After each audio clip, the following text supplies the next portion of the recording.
আসসালামু আলাইকুম। এখন বাজে রাত 2টা।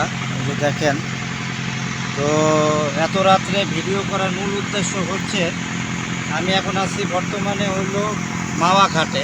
তো আসছি আরও 2-3 ঘন্টা আগে। তো ওইখানে আসার কারণ হলো একটু ঘোরাফেরা করব, খাওয়া দাওয়া করব। আমাদের সাথে গাড়ি আছে এবং আমার সাথে আরও 3-4 জন ফ্রেন্ড আছে। তো আপনাদের সাথে যে জিনিসটা শেয়ার করব সেটা হচ্ছে আমরা এখানে ঘোরাঘুরি করার পরে প্রায় 1 ঘন্টা যাবত এই পুরা মাওয়াতে রাত্রে থাকার জন্য মানে হোটেল বা রিসোর্ট খুঁজতেছি। বাট কিছু রিসোর্ট আছে এবং কিছু নর্মাল হোটেল আছে এই মাওয়া ঘাটে। তো সবগুলোই দেখলাম যে বন্ধ।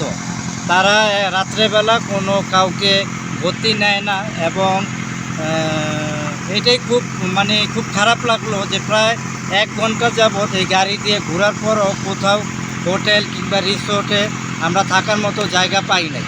তো আমি অবিলম্বে কর্তৃপক্ষের দৃষ্টি আকর্ষণ করছি এবং যারা বিত্তবান আছেন বা বড়লোক আছেন, তো আপনারা পারলে এই পুরা মাওয়া ঘাটে কিছু থাকার মতো রিসোর্ট বা হোটেল করেন, যাতে আমার মতো এরকম অনেক ভুক্তভোগী আছে যারা এই মাওয়া ঘাটে ঘোরাঘুরি করার পরে তাদের রাতের বেলা অন্তত 1 ঘন্টা হোক, 2 ঘন্টা হোক, 5 ঘন্টা হোক, 6 ঘন্টা হোক থাকার জন্য রাতে কিন্তু একটা বিশ্রামের দরকার আছে। কিন্তু এই সার্ভিসটা কিন্তু কেউ পাচ্ছে না। আর রিসোর্টগুলোতে কিন্তু 8টা-9টার দিকে তারা কাউন্ট করে, এরপরে কিন্তু ক্লোজ করে দেয়, কাউকে নতুন করে অন্তর্ভুক্ত করে না। তো যারা অনেক রাতের বেলা আসবে থাকার জন্য, তো তারা কোথায় যাবে, তারা কোথায় থাকবে? তো আমাদের এই গাড়ি নিয়ে ঘুরতে হয়েছে। এখন জানি না বাকিটা কীরকম কাটবে। তো আমি এইটাই বলার জন্যই ভিডিওটা করা।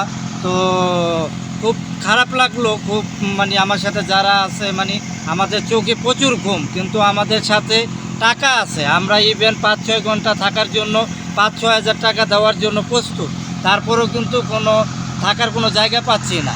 তো আমি অবিলম্বে এটার একটা ব্যবস্থা করা হোক। যারা আমার ভিডিও দেখবেন বা কর্তৃপক্ষের দৃষ্টি আকর্ষণ করছি এবং বড় লোক বিত্তবান তাদের দৃষ্টি আকর্ষণ করছি যে পারলে এই মাওয়া ঘাটে আনাচে কানাচে ছোট বড় হোটেল তৈরি হোক, রিসোর্ট তৈরি হোক, যাতে কারো থাকার কোনো প্রবলেম না হয়। অন্তত তারা যেন ঘোরাফেরা শেষ করে 2-4 ঘন্টার জন্য রাত্রে যাপন করতে পারে, এই কামনাই করি। সবাই ভালো থাকবেন, সুস্থ থাকবেন, নিরাপদে থাকবেন। সবার প্রতি রইল অনেক অনেক শুভকামনা। আল্লাহ হাফেজ।